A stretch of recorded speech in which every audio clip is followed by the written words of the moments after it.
All right, we are going to talk about sleep and some specific hormonal changes that happen with your body during the day, during the night that impact your sleep, and why this is so important for your hormonal health. I'm Dr. Beth Westie, women's health and hormone expert. I'm also a functional medicine practitioner and author of the books The Female Fat Solution, The Female Menopause Solution. These are on Amazon. I'm also host of the podcast, The Female Health Solution, and you can subscribe to that as well as my YouTube channel to stay updated on all the info I have coming out. So let's just dive in. Let's just dive in and talk about these hormones. Now, we oftentimes are very familiar with cortisol and melatonin, but sometimes people don't realize that you should have some cortisol. You should have a certain amount of cortisol released during the day. Cortisol kind of gets a bad rap, but cortisol and melatonin sort of counterbalance each other. You should have cortisol active during the day and melatonin active during the night. These are triggered by stresses, by sunlight, other things like that. So if you are not getting appropriate light activity, literal sunlight on your eyeballs in the morning, it's going to be hard to trigger cortisol and melatonin correctly in a 24-hour time frame. If you are staring at a screen all the time, if you are really stressed out all the time, it's going to be really hard for your body to naturally trigger the release of these hormones at the correct time so that you feel awake and energized during the day, have appropriate stress responses, meaning not too elevated or not too flat, and then you're able to get to sleep and stay asleep through the night. So really quick, cortisol. Now I'm going to put some time frame references here, but yours might be a little bit different, which is totally fine, just depending on your schedule. But say you wake up at 6 a.m. here, right? And then this would be about 2 hours later, 8 o'clock. This would be, say, 5 o'clock in the afternoon, and say 9 p.m., 10 p.m. at night going to bed.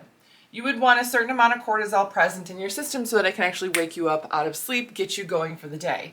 Cortisol awakening response is going to elevate a couple hours later. You're going to have more activity, be really mentally alert, doing all the things. It will then slowly start to decline naturally through the day and then come down lower at night to help you get to bed. You don't want to be too wired at night when you're trying to go to bed. A lot of people say, yeah, that's totally me. I'm exhausted all day, or I get exhausted in the afternoon and I'm tired until it's 9:30 or 10 o'clock and I am wired and ready to go. That's when I'm the most productive. That's a problem. That's a big problem. Melatonin, on the other hand, should start to be active. I'm going to put like 8 right here, like 8 p.m. It should start to kick in a little bit and then starts to rise a little bit more, right, through like 11, 12 p.m. This would be 2 o'clock. Oh, I meant to write that down here. 2 o'clock to about 5 a.m. Again, this is related to about this time frame. You want it to elevate and be pretty steady right in the middle of the night. It's really important that you are getting that deep REM sleep, and it's helpful to have that melatonin release happen there. And then this would be like 6 a.m. It comes down because you're waking up and doing things for the day. That's what I mean by when I say it counterbalances each other. You should have a certain amount active at night, and then during the day, melatonin versus cortisol. Now, if you do not have this pattern happening, it's really tough to have a good sleep pattern. And if you have certain amounts of melatonin, say your waking level of melatonin, and if you're like, how do I know what my level of melatonin is? How do I know what my levels are? We test for that. We test for that. That is why we do Dutch testing. It shows you exactly what your cortisol patterns are. It tells you exactly what your melatonin level is right when you wake up. So one of the most common things I hear from people is they're like, yeah, I really have trouble sleeping and I try melatonin and it makes me feel like garbage. I have bad dreams. It doesn't work for me. What's wrong with me that it's not working? It's just that it's not that it's not working. It's just not the right tool. You might have adequate melatonin levels that are active during the night, and then taking more melatonin actually overdoses your system with melatonin. It's too much. Oftentimes the sleep issues are actually related to your cortisol pattern. So it's important to know what we're targeting. That's why we do Dutch testing. So you can go below this video, click the link, learn more about Dutch testing. It gets sent to your house.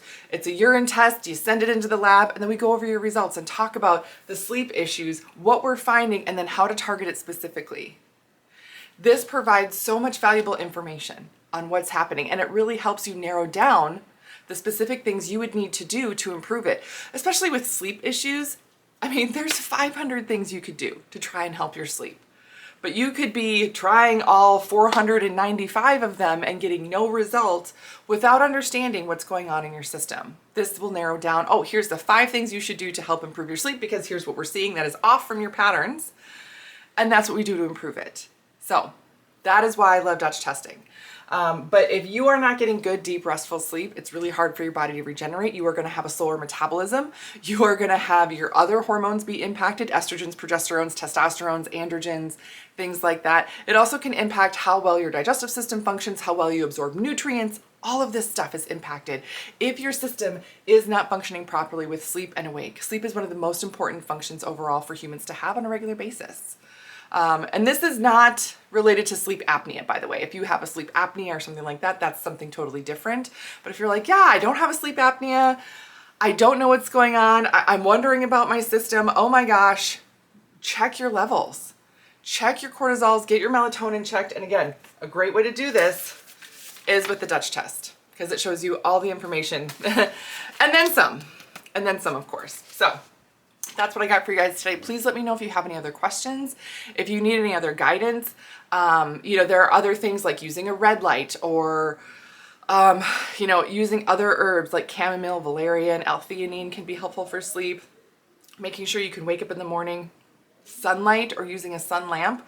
One of the most helpful things to help kick off your cortisol right away in the morning. This is a timed thing too. If you are having a hard time waking up, it's important that you're doing timed light therapy to help your system have a good circadian rhythm. So let me know if there's anything else in the comments. I do look at the questions in the comments, but if you're not comfortable commenting, don't hesitate to reach out to me in an email. All right, have a great rest of your day and I will see you later.